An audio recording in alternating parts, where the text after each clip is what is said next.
In this video, we gotta break down the new agent meta. We finally have pros playing on the new big agent changes, so we know what characters are seeing huge upticks, what characters have actually seen a ton of play increase, and what agents are dead in the water. There's a lot we gotta talk about, so we're gonna break it all down. But first, let me tell you about this insane tool, the Overwolf Valorant Tracker. This is an in-game Valorant tracker that is going to give you live performance updates while you're playing. You're going to be able to look at your player profile, find your best and worst maps so that you know exactly what you need to focus on, your own personal stats, your most played agent, that you can use to gather important information about what you need to do and how you can improve from here. This is our most exciting sponsor yet because it goes hand in hand with our mission to help you improve, and this is perfect for those of you who want to climb. So go check it out right now in the download links below. So while we have already done some tier lists and some breakdowns of what agents will probably be good after the changes, we have no idea whether or not speculation becomes reality until we see pros actually playing. And you gotta understand that every single meta is dictated by what the pros do and what the pros succeed with, and that trickle down creates the meta or most effective tactics available. And it's only recently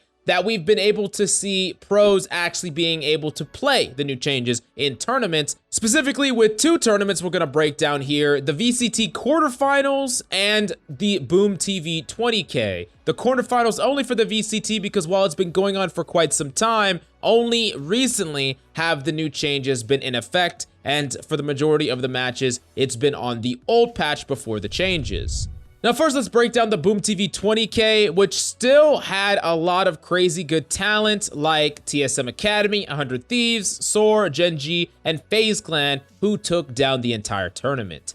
Now, when jumping into the pick rates of characters, let's actually talk about specifically the characters that got changed first, and then we'll talk about the overall changes to the meta. So first off, sad for a lot of you to hear, but Yoru still saw almost no pick rate in this tournament. And when I made my tier list a while back, I did predict that Yoru would see a ton of play in ranked and he would be like a ladder stomper, but he probably would not be good enough for pro coordinated play, and it looks like that's the case. Right alongside him is Reyna and Neon, two characters that are known for the same thing, being ladder stompers, but not so much coordinated play. But specifically Reyna has seen quite a fall off since the changes went through, at least according to this tournament, and we'll cross-reference that with VCT in a little bit.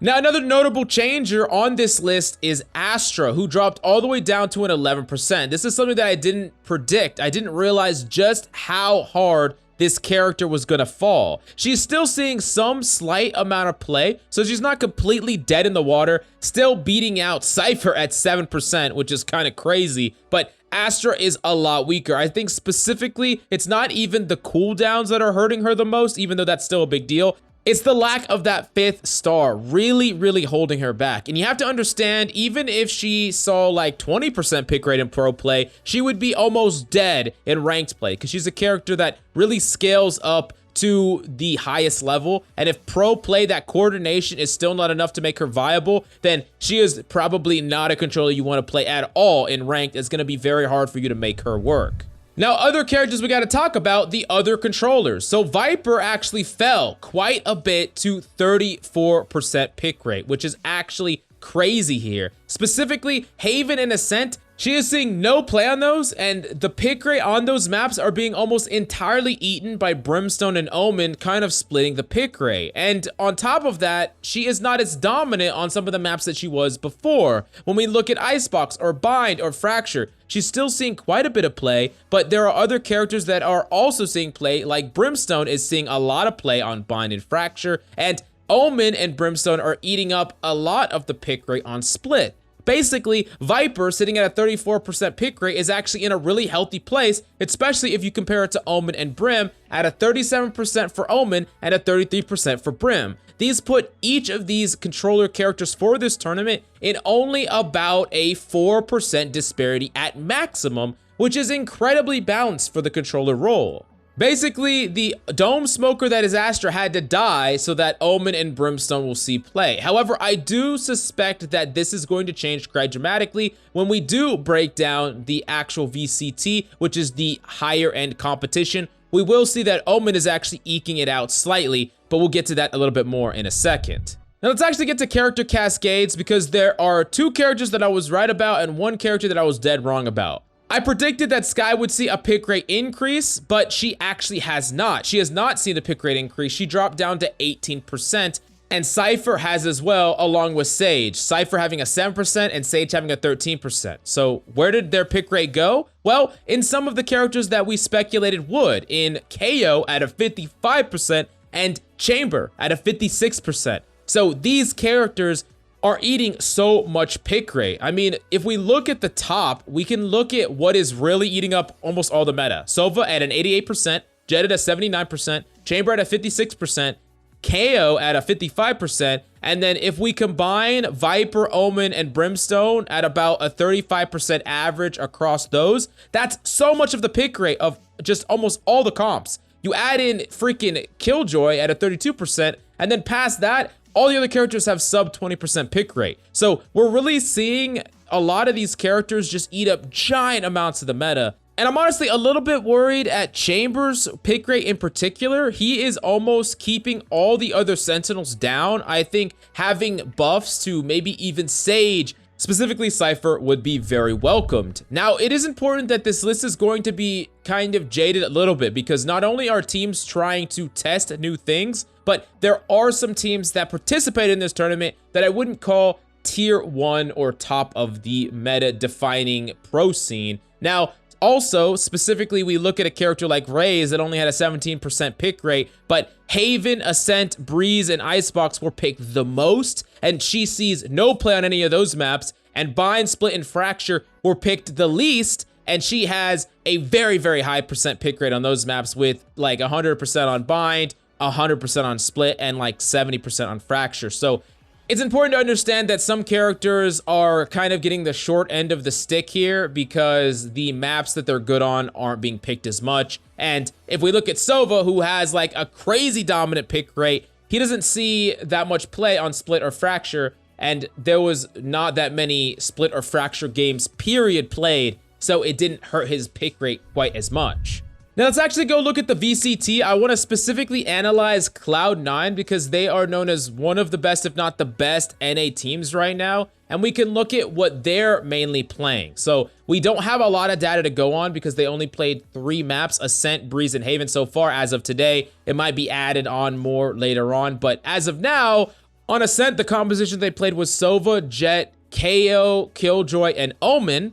On Breeze, it was Sage, KAYO, Sova, Viper, and Cypher. And on Haven, it was Breach, Killjoy, Jett, Skye, and Omen. So from that small sample size, they have played only Omen or Viper. Viper is still going to be absolutely necessary on maps like Breeze, so it makes sense. And then when we look at the initiators they're playing, on Breeze and Ascent, they opt for the Sova, but when they popped over to Haven, they add in that Skye and that Breach combined. That probably gives them a lot more aggressive-based opportunities to push out on defense and make some more proactive plays, but it is interesting to say the least. And what interested me even more is the fact that on Breeze, Mitch played that Cypher, and on the other 2 maps, he played Killjoy.